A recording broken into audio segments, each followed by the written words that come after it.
What's up, folks? Happy Halloween. It's your boy Bob Hollywood back with another exciting review. I can't speak. Today's video is going to be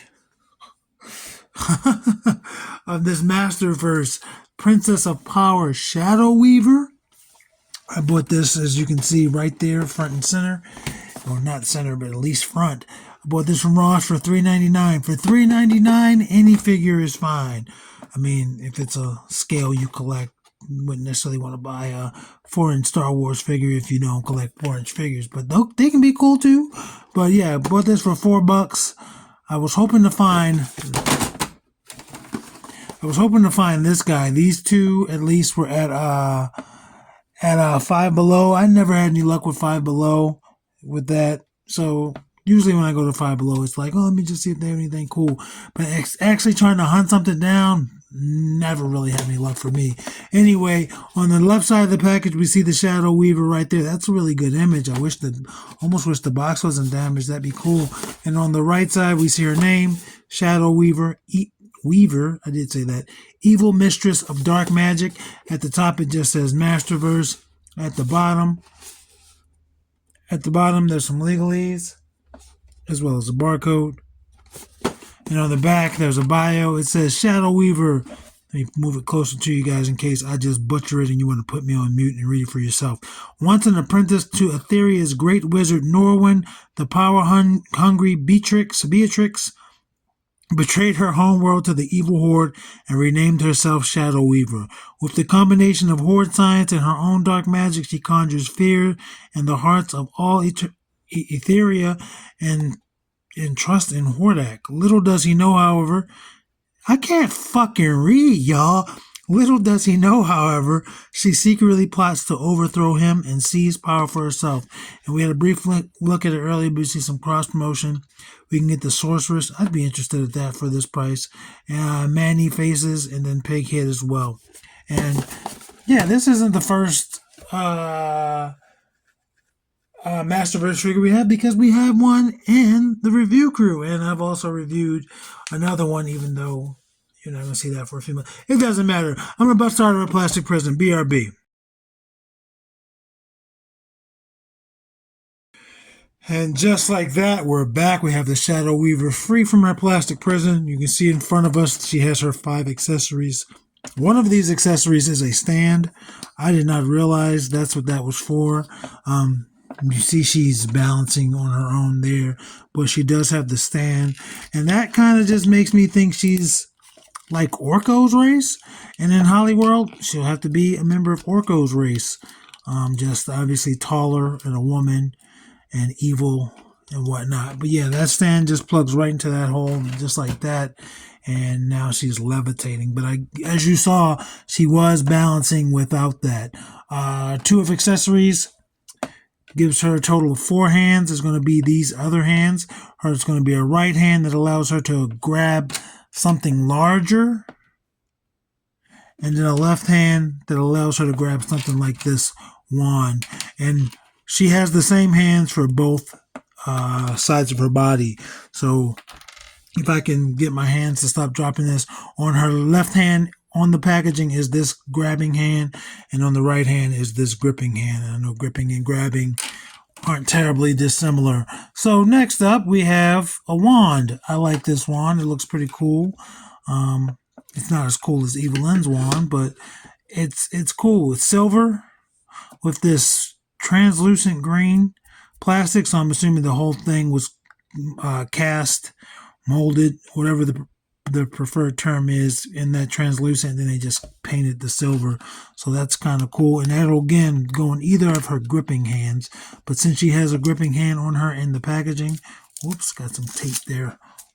Since she has a gripping hand on her in the packaging, out of the packaging rather, I'll put that on right now. And you see how she holds it. No problem. It goes into her hand.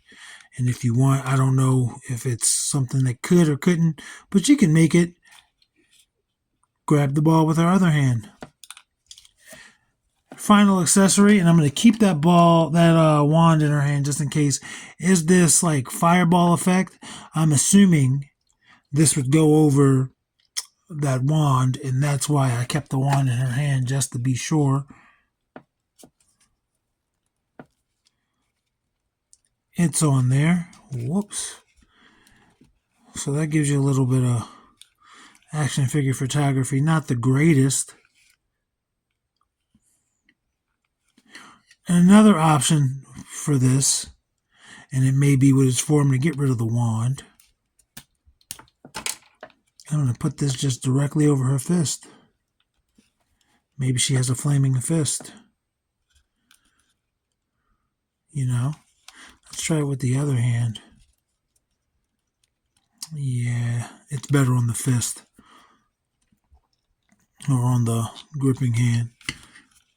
So yeah, maybe she just uppercut someone, or she's charging up a punch. It's up to you what you do with your toys. And of course, this will go on other figures.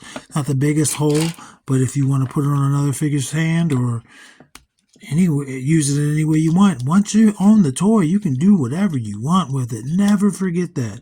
So let's look at the Shadow Weaver, and she did. I'm gonna get rid of the base. Let's look at her. She's got this hood. She's crimsoned out. Burgundy. She's this Hordak symbol thing that goes around her as a belt, as a slightly brighter red, but all the other reds match. This cape matches pretty well, and you know how fabric is compared to plastic, but I think it all matches pretty well. She's got some gold eyes with a little slant to it. And I always viewed this, like when I'm looking at Orko and Vivi from Final Fantasy IX, it's just like Shadow, so you can't really see their face. I don't take it that she has black skin on her face, as her arms are green, so I would assume her face would be green as well, but that's just them trying to show Shadow. And if you pop her head off, you get these two pieces. And I wish it had come off a little bit slower, but you get this collar and you get this cape.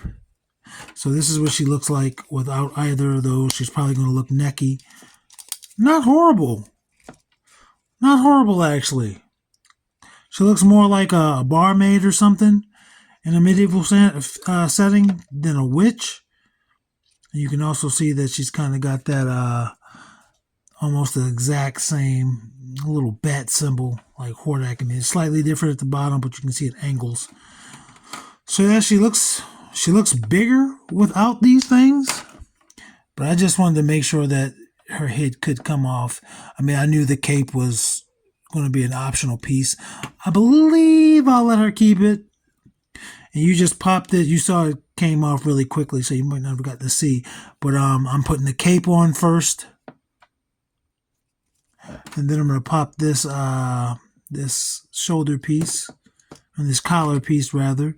Then I'm going to pop the head back on. Bada bing, bada boom. Now I'm noticing her cape over here.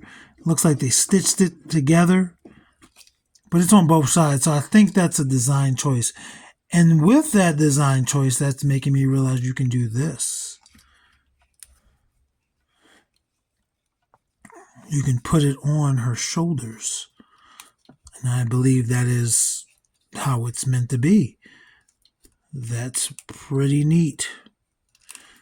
Gives you a little trouble with that left hand that's open. But now it's around her like a robe, sort of. So now when she moves her arms, her cape moves with her. So that's kind of cool. Gives you some freedom. Gives you some options.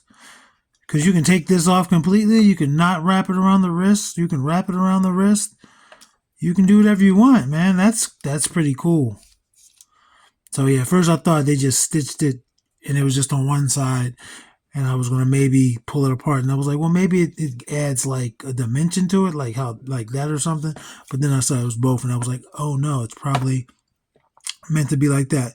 That being said, with it wrapped around her forearms, it will be harder to do her articulation. So I'm going to take one arm out. Let's look at her articulation. Why don't we? With this collar, she can still rotate her head 360 completely. She can look down. She can look up. Not very much up, but it is what it is. She can wiggle her head. There's no hinge in there. She can rotate her. Oh, let's do the T pose first. That's her T pose. Pretty damn good. Rotation at the shoulder. Rotation at the bicep. Double jointed pinless elbows. I was going to say maybe I have to move into the right arm because this one's a little stiff, but it's moving. There we go. She can grab her neck. Rotation at the wrist, horizontal hinges, and that's on all four hands. You notice that like her arms don't want to get any closer to her body, so her arms will stick out like that a little bit. For her torso, she can rotate 360. This is tight. It'll go back that far forward, gives you a little bit to the side. She does not have legs, but she can move her the hard part of her skirt in three places, so two places really. So to move there, and it'll also move here, including rotation, and it'll rotate up here.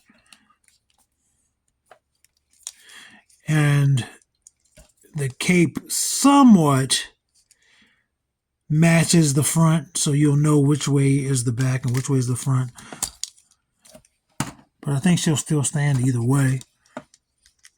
So it's up to you how you do that. If you get these pieces all moved around and confused, she still should stand and she'll still keep that same silhouette. So that is good. Let's go ahead and get her height and get her height and then move on to comparing her to the review crew. And again, we are comparing her height if she'll stand up straight without the base. I'm going to move her a wee bit closer. Without the base. So this is just her height. Her forehead stops just under 6 inches. And I would say with the hood, 6 1/4. It's up to you if you want to count that. But we'll see how she stacks up. First, we're going to bring in Vixen. Vixen is taller. Then we're going to bring in Andra. And Andra is taller, and these two are from the same line. Andra is one of the earlier figures. So with the base, she'd probably be taller than both of them. I'm not going to go back and forth popping that base on and popping it off. We're just going to give you a standard height across the review crew without the base. There's her and John Jones, and her and Lucio. And their greens are different. Her greens look more like sickly flesh. And she is in the middle of these two, shorter than John Jones, taller than Lucio. Let's bring in the tall boys. It's because there's some more green there. That's Roadblock. That's Titus O'Neil. Shorter than both of them. Different greens here.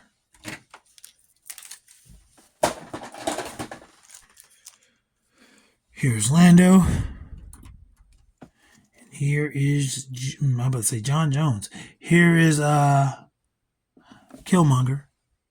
In between those two, shorter than John, taller than Lando. And for our final size comparisons, it's going to be Devin and Winston. And it's, Winston Zedmore. These two greens are more similar, but they're still not the same. And these reds do not match. That is still brighter than this, but it's more similar than the burgundy or whatever. So that's this figure. I like her. I did not know she didn't have legs until we got her out of her plastic prison, but that's cool. She comes with a stand. I'm still not going to put the stand on her because I'm not going to put her in storage with the stand. So anyway, folks, I appreciate you being here. I appreciate you sticking through me so far. It's been a long year. We've been rocking steady all year. It's Halloween or it's October. It's not Halloween, but I like to say happy Halloween either way, regardless of when this posts in the month of October. Happy Halloween, mofos. Action figures speak louder than words.